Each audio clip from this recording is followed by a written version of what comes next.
Hi, good morning, good evening to everyone that is joining us for this webinar. It's a pleasure to welcome everyone. We are very excited to engage in a debate about justice.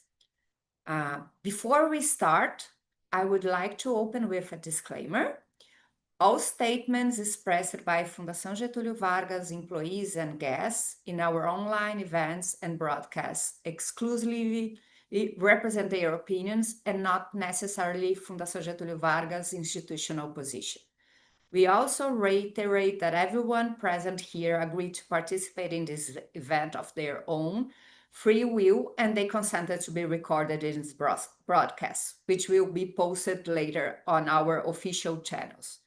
To continue with this transmission, we kindly ask you to express your agreement by verbalizing or signaling with your agreement. So if everyone agrees, please. Thank you very much. This webinar aims to conceptually and empirically investigate how the operations and supply chain management field can tackle various issues to promote justice and mitigate inequalities across organizations and supply chain. This webinar was organized with, by RAE Journal with the support of FGV Institutional. To start, I would like to introduce our guests today. So I'm going to start with our guest speakers. First of all, Victoria Stephens, who is a researcher and lecturer within the Fashion Business and Technology Group in the Department of Materials in Manchester University.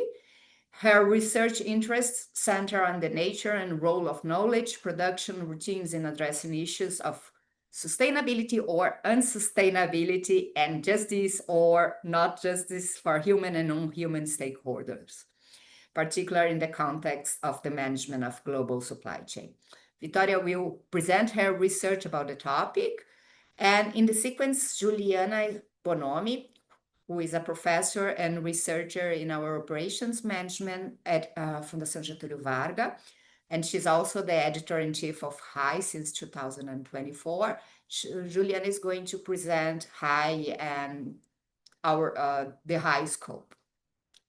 Later, after Juliana talk, we as guest editors of this special issue, we are going to promote a debate, and we are going to be able to answer questions and engage in a discussion about justice and also sustainability or diversity, equity, and inclusion. The guest editors here are Ana Ferreira Alves, which is a professor at Federal Institute of Education, Science and Technology of Rio Grande do Sul.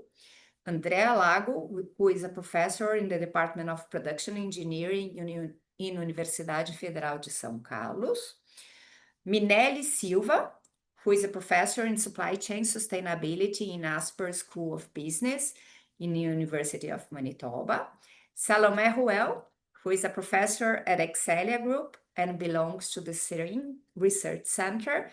And myself, Priscila Miguel, who is I'm also a professor in the Operations Management Department at FGV. At this moment, I would like to invite Victoria to talk about her research, and we can start this discussion. For anyone that participates, you can submit questions to this webinar via the Slido program. The link to participate is at the beginning of the description of this video in YouTube. So please participate, submit your questions, submit your comments. We are here welcoming this engaged debate. So Victoria, thank you very much for accepting. We are very happy to have you here. Thank you very much. That's really kind. So I'm just going to share my slides. Hopefully this works fine. Yes, all good. Okay. So thank you very much for the kind invitation. It's a real honor to be here to support this really very fascinating special issue call.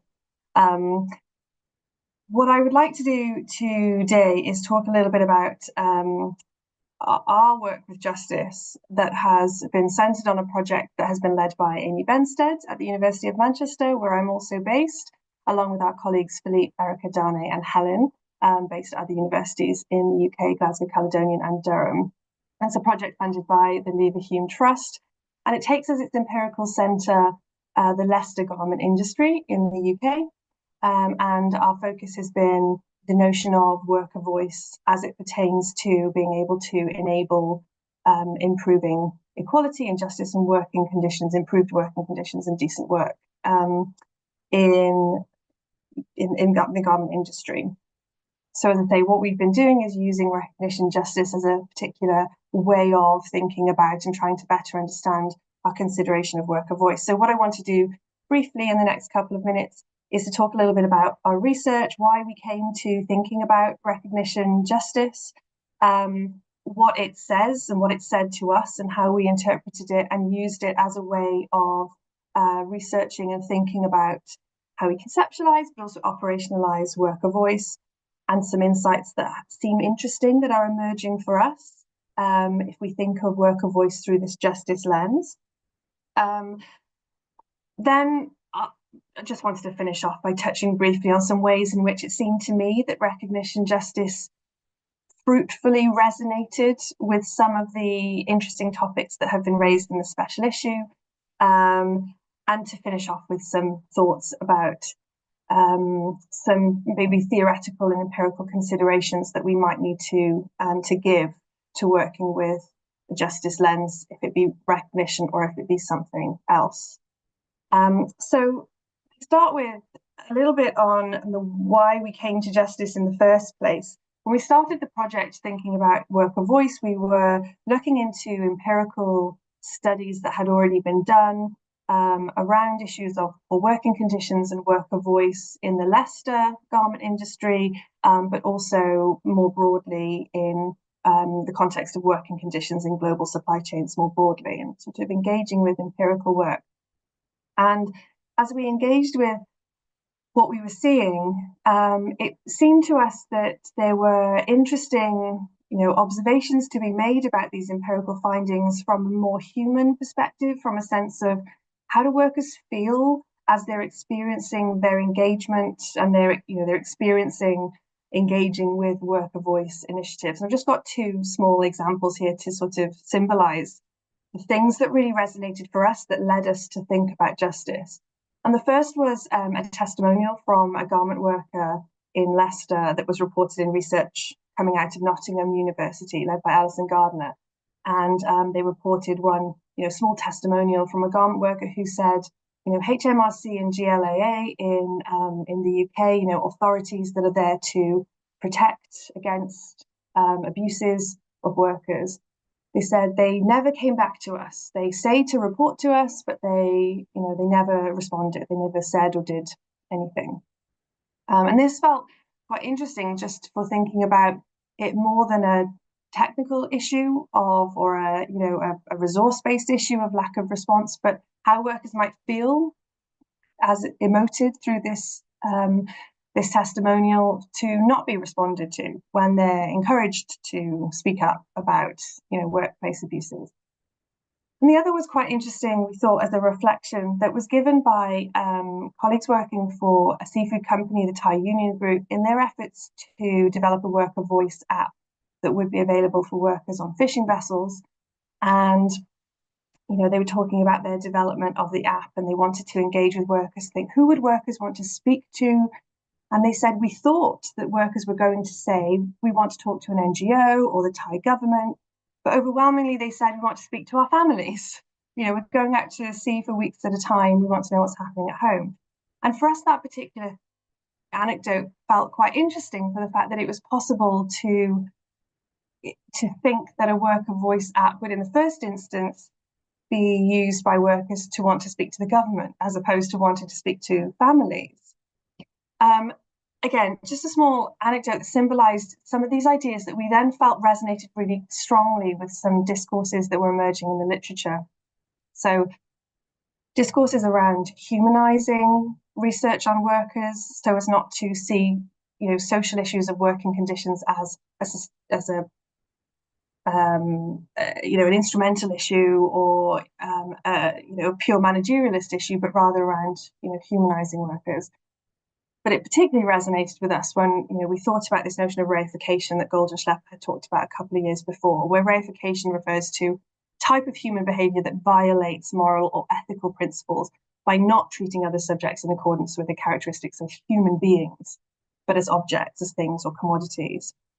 So for us, when we were thinking about the work of voice trajectory of the literature in terms of conceptualizing, but also operationalizing work of voice, it felt there was space here for thinking about fairness more explicitly than had been done before, and not just fairness in outcomes, but fairness in process. And to the extent that reification really struck a chord with us, we were led to recognition. And justice really, in terms of recognition, according to Axel Honneth's tradition of recognition, really felt something that was interesting as a potential antidote to reification, but to be applied in this work of voice context and through the work of voice mechanisms that we were interested in understanding how they could be used effectively for decent work and working conditions. So for Honneth, recognition being about a just society being one that provides conditions for all persons to develop basic self-confidence, self-respect, and self-esteem through recognition from others, where recognition means expressive acts through which others convey one's worth and status, which contributes to a practical relation to self. So for Honneth and justice, it's really about rooting justice within this intersubjective experience of how we relate to and receive responses and recognitive responses from others as individuals or as particular groups in society, that then allows us to develop our sense of self-identity in terms of self-confidence, self-respect, and self-esteem. So in this conception of justice, there's very real implications in terms of psychological considerations for how this justice in society can develop one's sense of self-identity. And this, for Honneth's conceptualization, occurs in three spheres. In a private sphere, where you develop self-confidence through being recognized as an autonomous being worthy of love and affection. In the public sphere, in terms of being recognized in terms of the law, to be recognized as someone having equal moral worth with rights amongst all others. And then also within the cultural and civil society space, where you're recognized as not just equal to all other humans, but having something particular of value to contribute to society. And through that, one can develop self-esteem. So for Honneth's view, it really is important for that ability to develop that sense of self-identity, to be able to live that self-realization and that fullest sense of one's life. So on that basis, we were interested in what that meant, how that could help us understand the experiences and the operationalization of work of voice initiatives, which are in themselves fundamental to the development of fair working conditions and the like. So, broadly speaking, we use that recognition to frame our thinking about work of voice. How can we understand business or state organizations' work of voice initiatives in terms of Honneth's view on justice? How are work of voice initiatives connected with processes of recognition? What is that intersubjective experience of recognition within the experience of work of voice? Can we see any instances of misrecognition? Or how also do claims for recognition, whether it be in the home space or in terms of status or capacity recognition, help us to understand workers' use of voice to address workplace abuses or lack of voice? So some things that are emerging for us that we think are interesting, we're still working empirically to explore these further. Some things that seem to be quite interesting that may resonate with colleagues thinking about DEI. One was to the extent that women workers might be accepting of certain working conditions that may in fact be illegal in terms of their ability and as a compensation for their ability to both provide recognition for their children in the home space, but also receive recognition from their children or from their family. So it presents a bit more of a complex picture of understanding voice, and particularly as it crosses boundaries between the home and the workspace if we think of an individual's recognitive requirements within a just society. And equally, to what extent then can we see that misrecognition might be enfolded within worker voice initiatives, albeit unintentionally, if reports of abuses, if voices used are not responded to.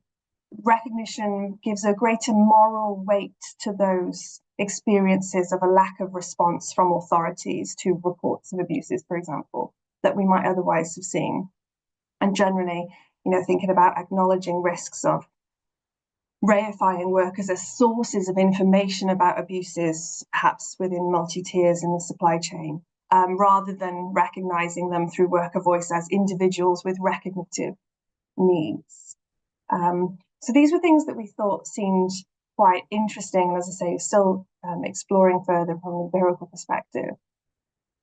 But I thought then to touch on briefly some of the ways in which it seems that this conception of justice might resonate and might be fruitful in terms of some of the interesting topics that have been explicitly highlighted in the special issue call, and just briefly wanted to touch on two. The first concerned inclusion in diverse teams in workforce from an operations management perspective, which has already been shown to be incredibly important for operations performance and the like. But I wondered if there was potential for synergies between recognition, justice, and inclusion, to the extent that we see inclusion as allowing individuals to feel that they belong while retaining their essential uniqueness. Thought there could be some interesting parallels here with recognition, where we see that status recognition is about being seen as equal to all others in terms of moral worth and worthy of those rights in the eyes of the law or in the eyes of policy in corporate contexts, but also to be seen as different, to offering something unique. And perhaps recognition offers a nice normative element to what we already know through the inclusion literature and the inclusion concept. And so, interesting initial questions, at least, that reflect a little bit of how we've been thinking about recognition and worker voice is knowing a bit more about how workers subjectively experience recognition through these inclusion or through diversity or through inclusion initiatives within the OIM space, and to the extent that they might be perceived as symbolic or substantive. In the voice space, we've got a concept of phony voice, which is the illusion of recognition through voice, but actually is something that's not substantive. So do we have a comparable concept here in terms of phony inclusion? And I thought this was interesting in light of publication by Honath himself in Journal of Business Ethics recently, just in 2023, where he emphasizes more explicitly this connection between fair labor and working conditions and the possibility for engaging meaningfully within, or an individual's ability to engage meaningfully within a political democracy, within democratic space. His argument is that there's a requirement that conditions of work can equip workers with those recognitive elements, self-confidence, sense of honor, self-esteem, that are necessary preconditions to be able to participate in collective political decision-making without shame or fear. So there's a connection here from a justice perspective then, not just in terms of in the workspace, but how it informs what's possible outside of the workspace as well, which seems to have some interesting implications for operations management. And the second relates to the career progression for women in leadership positions. Again, just as came to mind an example thinking about what we might be seeing in our research around this notion of women or parents as caregivers who feel the responsibility or the requirement to provide recognitive, effective recognition within the space to children, and what that then means also in reverse regarding how that affects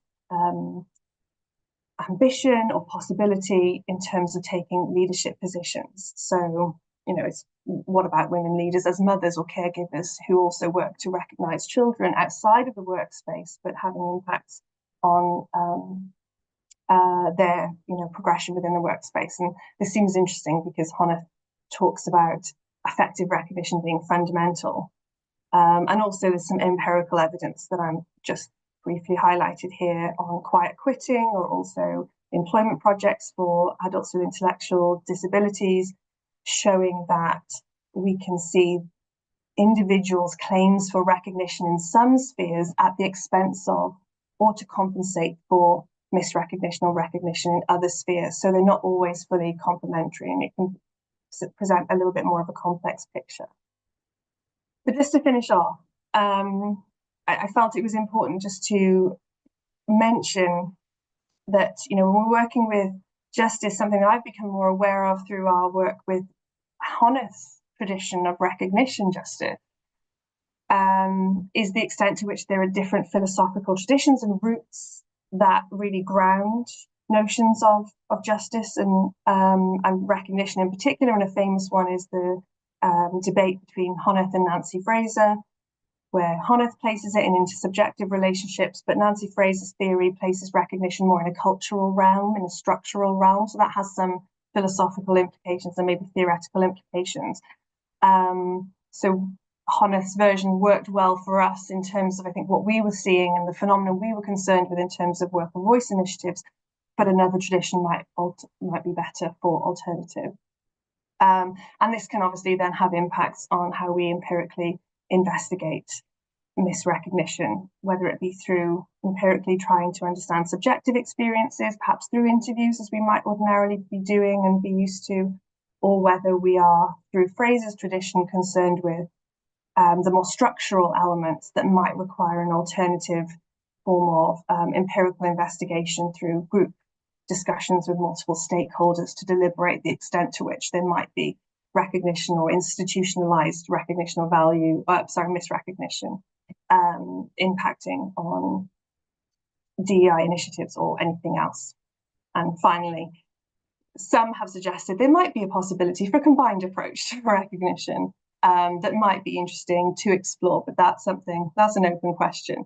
But certainly something that has been explored in studying energy justice.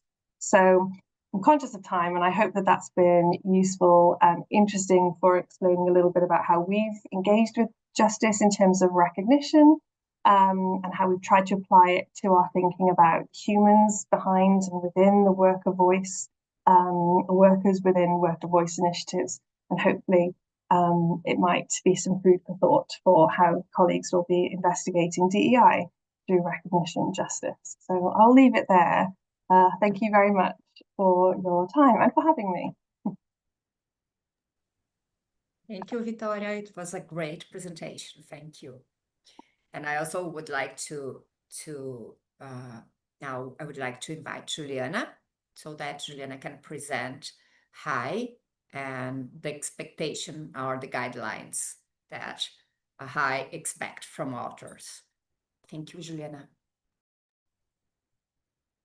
So thank you, Victoria, for this lovely presentation and for giving us more food for thought on the logic of justice and recognition.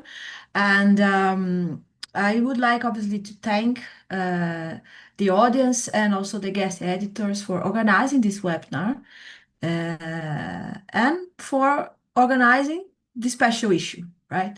It's very important for RAE to host this special issue, and I'll explain why. Basically, very recently we have changed our editorial line, and our main focus really is on publishing research that can impact the world. So we want, as the mission of FGV, to impact the world through the knowledge that we generate. And then because of that, we have changed our editorial line. And this call for papers is completely aligned with our new scope, which is really doing research that matters. Right. So as all journals, we are looking for rigorous research that can provide theoretical contributions, in this sense, generate new knowledge, but we want this knowledge to contribute to global debates, right? And not only contribute to global debates, but they also have to have the potential to help organizations address contemporary challenges that our society nowadays faces. So in this sense, anything that helps contributing to understanding and solving the grand challenges associated with the SDGs or with the challenges that we see in the global south are papers that we want to publish at HAI.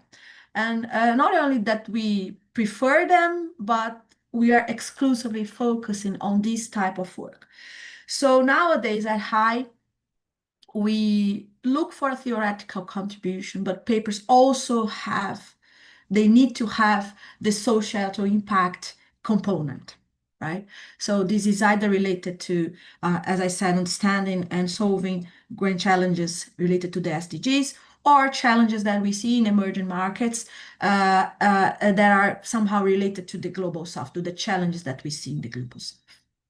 And that's why this call for papers, it's completely aligned with what we do, because it has two components. It has the component of social justice, which leads to well-being in the human being. So two SDGs that are connected, but also it has to do with operations, right? So how operations can contribute to this, how operations can play a role in helping society. So that's why this is particularly interesting to us, and also for me, because I'm from an operations management background, so I have a vested interest there. Just in relation to the types of manuscripts that we accept, and we would be accepting that for the special issue as well. So we do accept theoretical articles, right, that refine existing theories and combine theoretical perspectives. What is important that these papers focus on assumptions, conceptual boundaries, and implications for future research.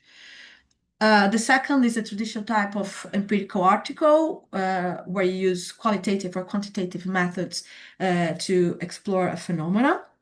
And then literature reviews, we also welcome systematic literature reviews. But it's just important to mention that literature reviews can not only report the outcomes of a bibliometric study or summarize key topics of research. It's important that literature reviews provide an overarching framework to understand the field in a particular way. And bring some sort of theoretical contribution by synthesizing the literature in this meaningful way. And finally, we do accept positioning papers that offer a fresh perspective on ongoing debates. But it's important that these papers, they change a little bit or challenge a little bit the logic of the field, right? So it's not just about summarizing literature or highlighting research gaps, but also challenging academics to think in a different way. So they are more challenging in this sense. But these are the types of papers that we welcome, and we also welcome for the special issue.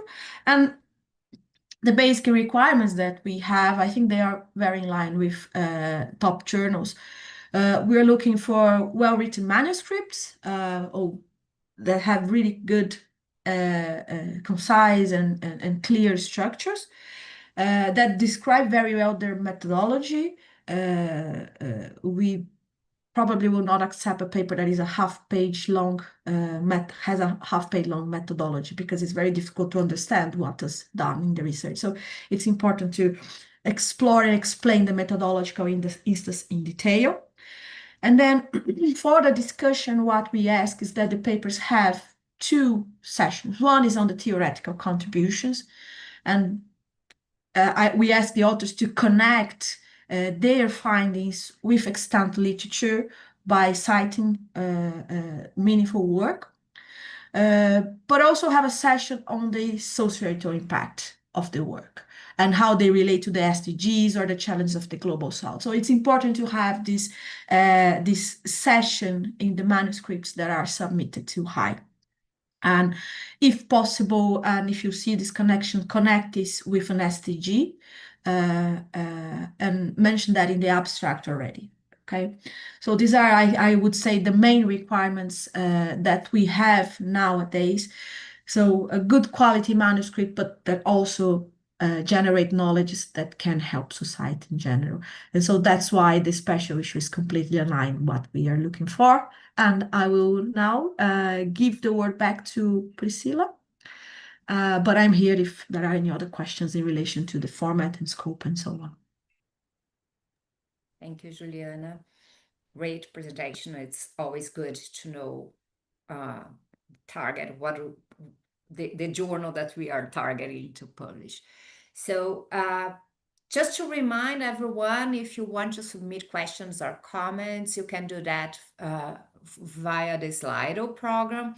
The link is to participate is at the beginning of the description of this video in YouTube. So please submit your questions, comments. And now I'd like to invite our guest editors to briefly mention their expectations for the special issue or to have questions to Victoria. So maybe we can start like, I just want to reinforce that justice, besides what Victoria mentioned, it would be also good if we can explore justice beyond the workforce and leadership and also in the supply chain. So we have seen many issues with justice or the lack of justice in global value chains, in global supply chains, especially in multi-tier supply chains. So we are welcoming papers that address inequalities in the supply chain, and also not only visible inequalities, like we also welcome papers that discuss invisible inequalities like religion issues, maybe neurological issues or different aspects that would also create I would say inequalities or maybe people that are not just included in the mainstream. So just would like to reinforce. So maybe our guest editors want to start. Anna, maybe you can start. Okay, hello everyone.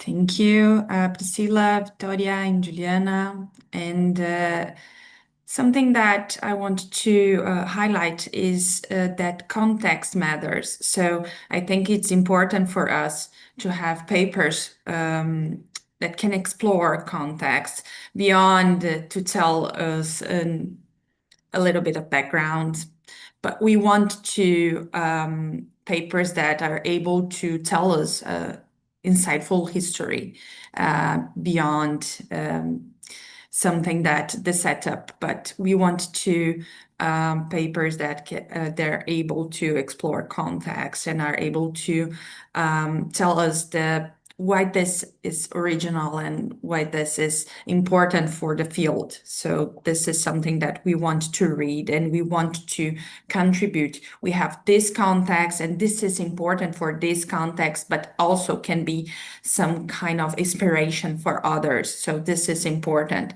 And as Juliana said, this is important for RAE as well. So we are excited to see all the papers, but to see how can you explore the context that you're doing and the companies and the suppliers and the workers or the leadership. There's a lot of perspectives to explore the justice logic and today perspective, but this is important to have in mind that context matters, and then we want to see this in the papers. So that's it. Thank you. But again, also thank you, everyone.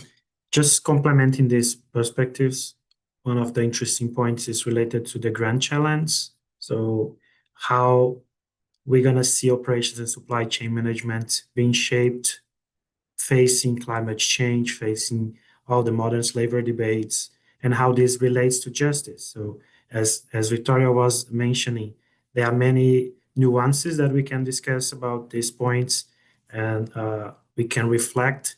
Victoria mentioned the recognition justice, but we have other types of justice and other way of thinking about. Maybe I can ask just one quick question to Victoria. Like, you highlighted the worker voice, but how would you see the recognition through this multi-tier, like Priscilla was mentioning, or from a buyer perspective to suppliers? Can we apply also this theoretical lens? So how do you see these points? Yeah, that's a really good question. And I think that is something we thought about. As I said, the reason it was resonant for us was because it's so explicitly within the intersubjective space of individual experience that it really supported our concern with individual workers' experiences, in particular settings that might be supply chain settings. But a good question is how it can resonate to a different unit of analysis, maybe how it can reflect in the organizational level. And certainly I think in that space I would encourage reading of Golden Schlepper's article, which is a recognition foundation of sustainable supply chain management, which does build that foundation at a supply chain level and an interorganizational level, and apply issues around reification or caring practices through sourcing and buyer-supplier relationships and these sorts of things that can resonate with, certainly with the recognition perspective, but at a more interorganizational supply chain level. So I think that's really important and very fruitful outside of the individual level that we've looked at, for sure. All right, thank you, Victoria. Maybe I can go next, Priscilla, if that's fine with you. Okay. So getting back to the question on what would I like to see in this special issue. I have quite an idea because I am also co-editing a special issue for another journal I'm not promoting because we do not welcome any submission anymore. But what we got from that special issue that's going to appear in IGOPM hopefully in a few months is many articles that make the relationship between DEI and I would say especially gender DEI and like performance, operational performance, financial performance. I would say a very instrumental perspective of DEI in OSCM. So what I would like to see in this specific special issue is really some justice. I mean, we put it in the title, but this is really what we expect. So if you come with a paper that is about DEI, but does not deal with other kind of motivations than instrumental motivations, and I think the fit would not be the best. So you really need to go into what are the motivations, and maybe also, I mean, if you want to go into, instrumental perspective, maybe look at the trade-offs between these instrumental perspectives and other kind of justice, like social justice. So this would be, I think, very interesting. We're really looking forward to get, I would say, some activist research here. So, I mean, if you have also an opinion to share, not only as a researcher, but also just as a person living in a society, and that you can use your scientific tools to help you push a message. I mean, you also have a voice, right? As a researcher, use your voice. That would be great. And I would say also looking at the level of analysis, I'm quite interested into individual level of analysis. I mean, this really resonates also into, with Victoria's talk, I would say on workers' voice. So, yeah, we're interested, of course, in organizational, inter-organizational unit of analysis, but individuals' inputs in this reflection, I think it's key. So really looking forward to get this kind of contributions from you. And of course, context. Anna, you're totally right. I don't want to add on it, but context, please.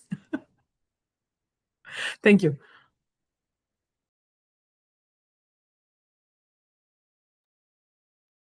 So I think, thank you very much.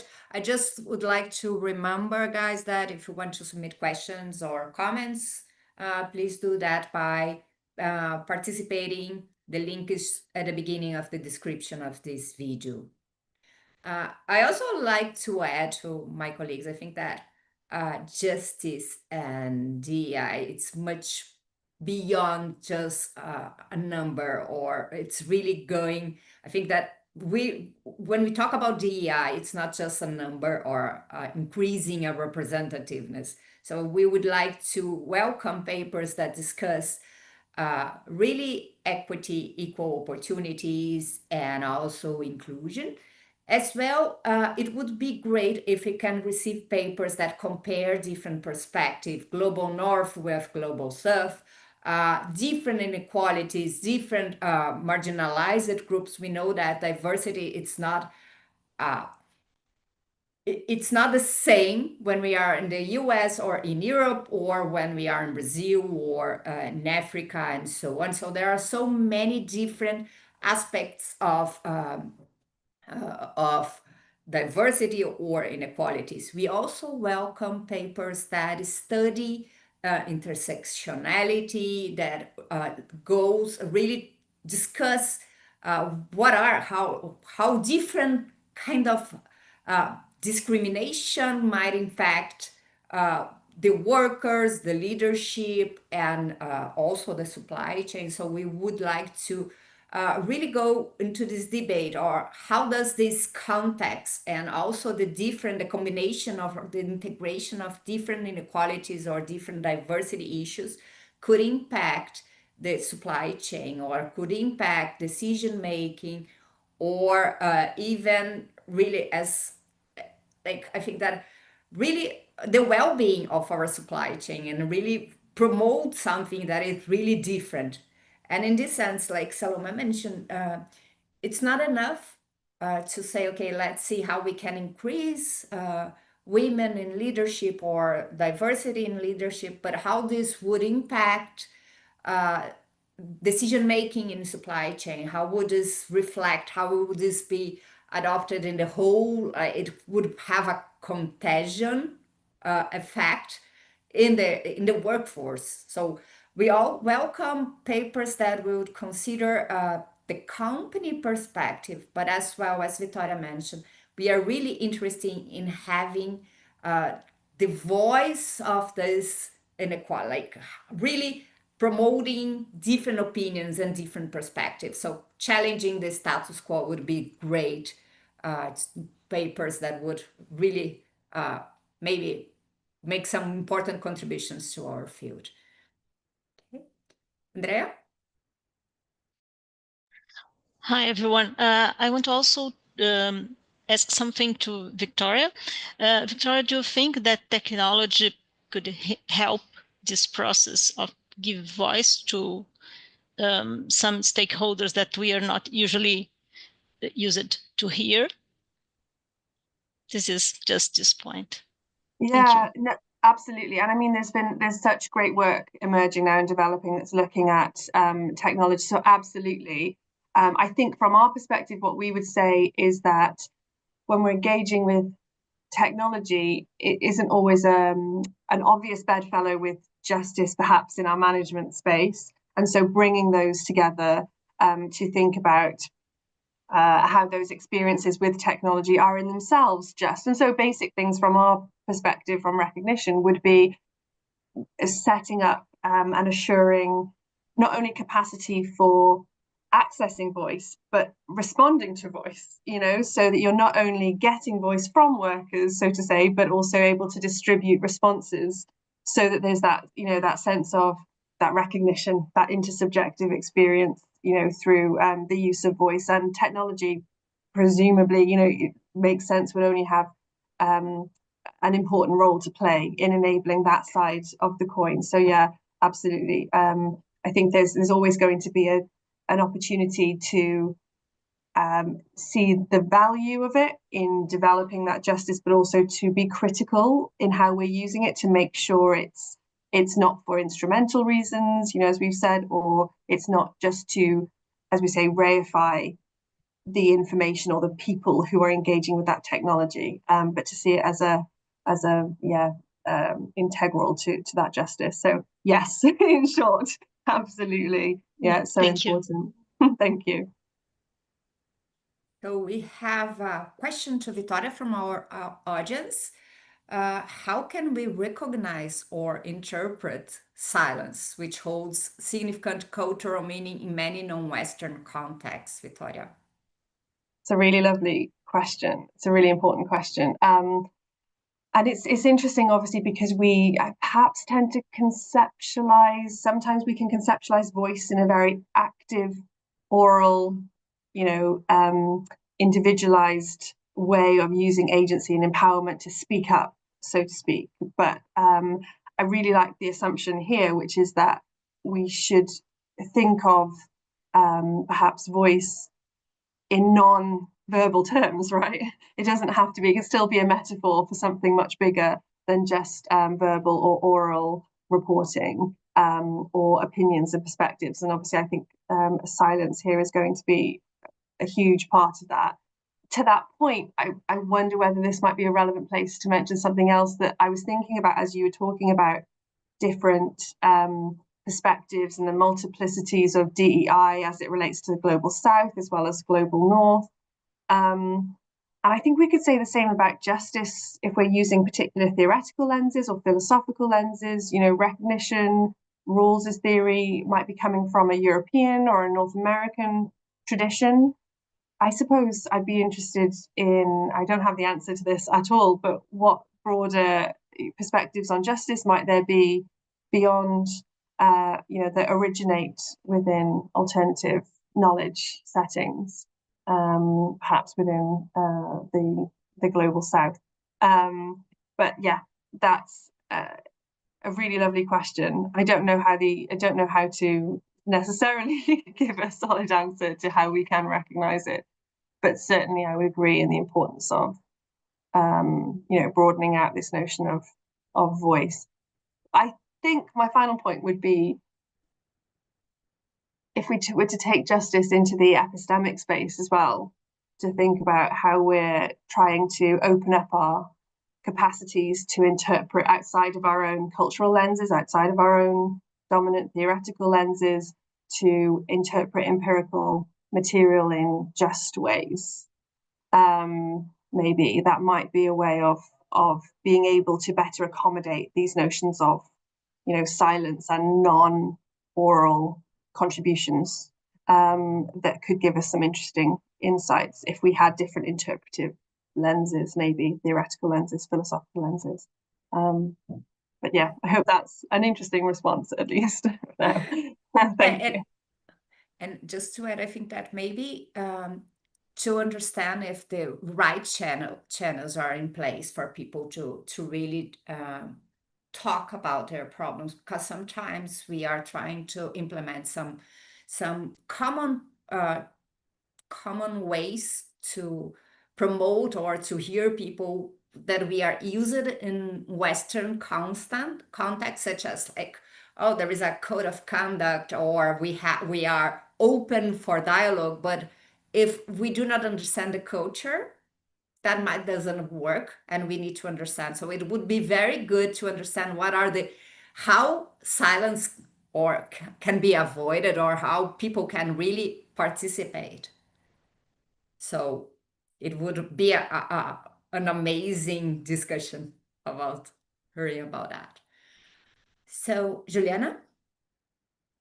Oh, it's a question also to the guest editors. You mentioned the global South and these different perspectives and theoretical lenses that have been mostly developed in the global North context. I was wondering if you could comment a little bit on what would be interesting to look at if we're taking this global South perspective. I mean, would be there different challenges if we're looking to the global South in relation to justice and DEI, or I mean, what would change if we took this global South perspective? Thank you, Juliana. Minelli, do you want to answer? Maybe just to start the answer, maybe others can share. I would say that the phenomenon per se, it will be different, and the context and the way we see all of these details. But I would also challenge using authors and theories that are not from the North. So this would be very interesting to hear. We have a lot of Latin American, for example, authors that could help us a lot to discuss about justice in supply chain. So this could be a very interesting way to go. So I don't know if the others want to add, but I think these are two elements to reinforce. Yeah, and I also think that having a historical perspective, it will also important. Like we in the global south, we have all this historic of being a colonial or being always called as emerging markets, which kind of creates a different perspective. So I would like to invite papers that discuss how the history or the historical context, how this being always a colonial of being something that was dependent on the global north would change our perspective, our really our life experience, and how this would reinforce some of the maybe would favor or not favor the adoption of some of the practice that was normally adopted as social practice. Are they really welcome, and how do the context, again, the context influence the way that we see justice here? And I think Anna has something to add. Yeah, just to add, I totally agree with you that that's something that we say just the beginning of the seminar, that are different meanings for diversity for US, for Europe and Africa and so on. So that's why we have different authors, and maybe to explain the phenomenon, we have to look for the authors and the theories that we have here in Brazil and Colombia and Costa Rica and so on. So that's why it's important to see these different perspectives and these different theories, and not just theory from our field, but maybe to have some inspiration in different kinds of theory and feminist theory and different sociological theories and so on. So that's why this is also important to see this different. And this is something interesting, that we are talking about diversity, and something important to see in the papers is diversity in the authors and in the theory as well, because we are just using papers to support our research based in one part of the world and trying to understand the phenomenon that must be contextualized. So why the context is from one part of the world and the theory are from the others. We know that we have to have fit. The papers that we are writing must fit in different kind of journals, and we want to see the papers that the readers want to see the papers and so on. But it's important to have this in mind. We are studying diversity, we are studying justice, and this, we have to see this in the paper, in the writing, and also in the references as well. So that's important to see there's different kinds of theories and different kind of authors that are working with. So that's it. Thank you. Thank you, everyone. I think we are almost, we are running out of time. So thank you very much for being here. So Anna, maybe you can talk a little bit about our last to close this webinar. So first of all, I would like to thank you all for the audience and for the panelists as well, Priscilla, Minel, Victoria, Salome, Juliana, Andrea, and also the staffs. Thank you for make this happen today.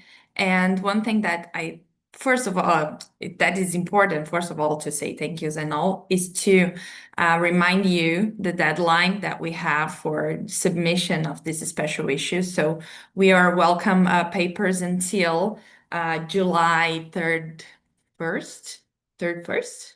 Okay, thank you.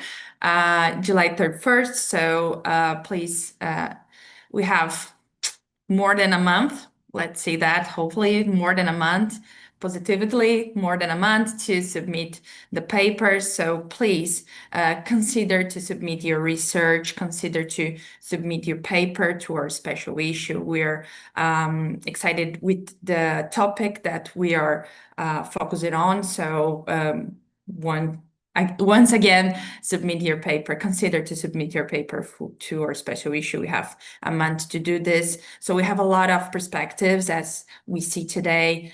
Victoria presented one kind of view, that worker voice, but we have other type of perspective that you can explore, and to explore the context and explore the different theories and the different ways of view the same phenomenon based on justice. So consider to see this.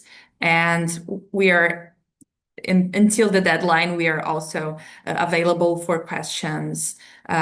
We can discuss if you want to know a little bit more about our special issue. And again, thank you all to coming, and hope to see your paper on our special issue. So thank you so much, and have a great day for you all. Since in Brazil it's morning, so good morning to all of you, and a good day for the rest of the world. Thank you.